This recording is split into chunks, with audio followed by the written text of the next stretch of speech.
আসসালামু আলাইকুম। আমার নাম তাহিয়া তৈজানা তামিম। আমার বাবার নাম মোহাম্মদ গিয়াসউদ্দিন। আমার মায়ের নাম আইমুনতাজ বেগম। আমার বাড়ি বারবাকিয়া পাহাড়িয়াকালী 2 নং ওয়ার্ড। ফার্স্টের বছর এটা হচ্ছে আমার হাজব্যান্ড। আমাদের বিয়ে হয়ে গেছে। আমাদের সম্পর্ক 2 বছরের।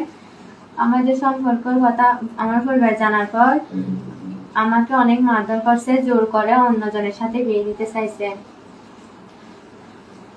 আমার পরিবারের উদ্দেশ্যে একটা কথা বলতেছি, সৌরভের পরিবারকে কোনো রকম হয়রানি ও মামলা করার প্রয়োজন নেই। আমি নিজে ইচ্ছা এখানে আসছি, আমাকে কোনো রকম অপহরণ করে নাই। আমি ওকে ভালোবাসি, ওর সাথে সারা জীবন থাকবো।